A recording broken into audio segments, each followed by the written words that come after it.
I want to let go. There's something in my life that is really bothering me, and I know I have to let go before I can move on to something else. But I have to wait until I'm perfect. Oh no, I'll do it tomorrow. Tomorrow is a better date, or probably next year when everything is right. No, I can't do it today because today is not the right day because I have to pick up the kids from school, and so I can't start today. Does that make sense to you?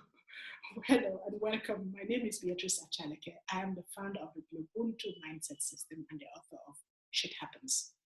We are into day 3 of our Globuntu 30 Days Let Go challenge. And today I want to share with you the neighbors that you really, really need to avoid when you make the decision to let something go so you can move on. One of them is perfection. Don't let perfection be in your neighborhood if you make the decision to let something go. Why? Because none of us is perfect. And even if you strive to be perfect, not everyone will find you perfect. Perfection is what you make it to be. And besides, perfection comes in stages. Let's take a baby, for example. I haven't seen a baby who was born and could immediately run. So the baby had first to learn how to sit, then how to crawl, and then how to stand, and how to run or to walk before running. And in each one of those stages, the baby had to fall down many times. The baby had to train many times. So a baby that is perfect would just come out of the mother's belly and will start running. And I haven't seen any such baby. So what I'm trying to tell you is, if you wait until you're perfect before you let go or before you start doing what you really want to do, you may never really ever do it. I'm telling you this from perfection. And when I lived in Europe as a Black woman, I used to think all the kinds of things. As a Black woman, I should be perfect. Everything should be in place before I can do anything. But believe me, when shit happens to my life in 2014, I had to completely change my mindset. And today I can tell you, perfection is what you make it to be. So, and because it comes in stages, what you do today is perfect for today. And it paves the way for another level of perfection tomorrow and next week, next month, and next year. But you have to start. You have to start in your imperfections and work towards being perfect. And for me, being perfect is, or to be perfect is when I'm dead. That's when I don't have to put in any effort anymore to be anything. I'm in my grave, I'm comfortable, sleeping forever. That's when I am perfect. So perfection is something that is a neighbor that you really want to avoid in your neighborhood if you plan to let something go. Okay, so number 2 neighbor you should avoid is procrastination. Tomorrow is another day. Oh, I'll do it next week. Yes, I'll do it when the dress fits. I'll do it when I have released the extra kilos. I'll do it when the divorce is over. The list is very long. And as long as you keep procrastinating, you stop the process. You stop yourself from doing what you want to do. You stop yourself from letting go a situation that may really be killing you or may really be keeping you down. You stop yourself from stepping into your next masterpiece. So procrastination is something that belongs to the comfort zone. As long as you're comfortable, you can procrastinate. When things really went the other side for me, I knew I had to start doing things now.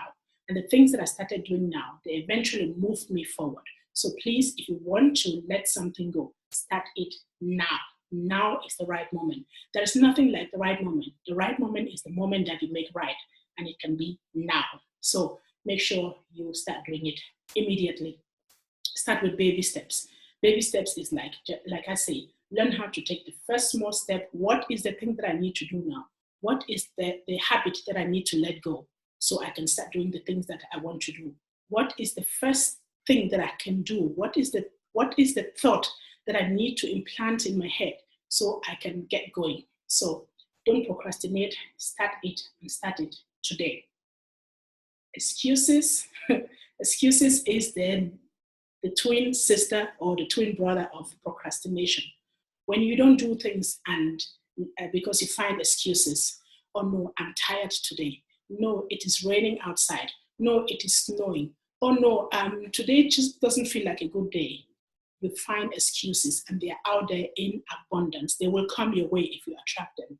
So no amount of excuses will let the things go that you want to let go.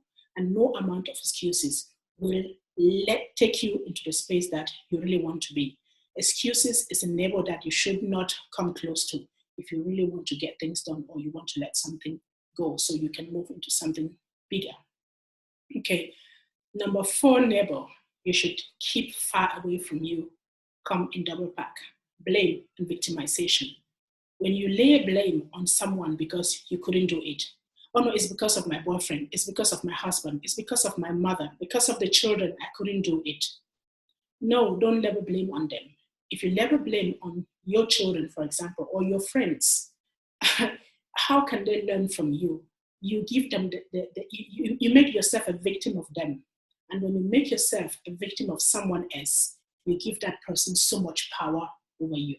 I can sing a song about this. When I lived in Europe, I blamed the things that happened in my life so much on the system, on the Austrian system, on the legal system, on the politics, on the judiciary, and all those kinds of things. But no amount of blame changed my situation. On the contrary. So when you start labeling blame, you really stop yourself from tapping into the powers that you are. And I'll talk to you about the powers that you are in another video. But when you start labeling blame, you really, it's like you stop yourself. You stop yourself. In German, we say bremsen. Yeah, you really pull the brakes of your life when you start labeling blame. So don't let blame be in your neighborhood if you really want to let something go, or if you really want to get things done. It doesn't really help. And don't make yourself a victim of somebody, because when you do, you give so much power over you. You give those people so much power over you. And when they have power over you, believe me, they can do just anything with you. We are all human beings. Okay, neighbor number 5 that you should definitely avoid is embarrassment. And embarrassment comes in double pack: shame. You are embarrassed because you think people expect something else from you, and you can't deliver it that way. You're embarrassed because it is shameful to do. In Austria, I used to think that I have to be the way people, I have to be why in Austria, I had this feeling that as a Black woman, I should be the way I think people want me to be. And I was constantly working to become who I think people think I should be. Does that make sense to you? It's something that is extremely emotional to me. So you see me stuttering when I try to talk about that. So when you're embarrassed because of who you are, because of the things that you do, because of the background that you bring, because of some actions that you take, then if you become ashamed, it makes you ashamed. And when shame comes, what happens? Self-confidence goes. Self-assertiveness goes. When shame is in your neighborhood, you really are down. Your face is down, and you get into those negative feelings and negative thoughts. Once you're into that space, it really makes things difficult for you to move on. So if you want to move on, if you want to let things go, you want to get things done, avoid embarrassment. Avoid feeling ashamed. Tell yourself that what you did was in the best of intention, even if it didn't come out the way you intended it to be. You did it at that moment with the best of intention. And what you can do is, apologize if that makes you feel good. But just know that no amount of embarrassment or shame will really help you move forward will really move things in the direction that you want to move them. Okay. Neighbor number 6 is guilt. Feeling guilty for the things that you should have done but which you did not do.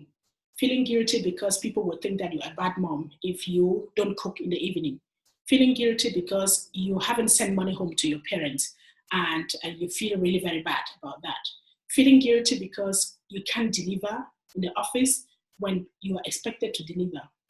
No amount of guilt will make things right. So if you want to let things go and really move on, avoid guilt. Forgive yourself. Forgive the circumstances. Forgive people around you. Tell yourself what happened, what it was yesterday. Make the decision today to do something else so you don't have to feel guilty tomorrow. Make the decision today to make different decisions, to make different choices so you don't have to feel guilty tomorrow. Guilt is something that really kills the power in you. Guilt is something that takes you in a negative space, and being in a negative space doesn't really change your life positively. So you want to really avoid guilt in your neighborhood if you want to get things done. So these are the 6 neighbors that you really need to avoid if you want to follow the challenge that we're going through. If you want to really let things go during this challenge, see, I'm starting again. It's very, very emotional. So avoid perfection, avoid procrastination, avoid excuses, avoid blame and victimization, avoid embarrassment and shame, and avoid guilt. If you do that, you'll be on the right way to really stepping into who you become and taking control over your life, being the captain of your soul and the master of your fate. That would really take you forward. So I hope this is useful to you. If it is, share it, like it, and make sure you watch out for the next video. Remember, take action and be proactive. I am because you are. That is our African philosophy of Ubuntu. Thank you for watching.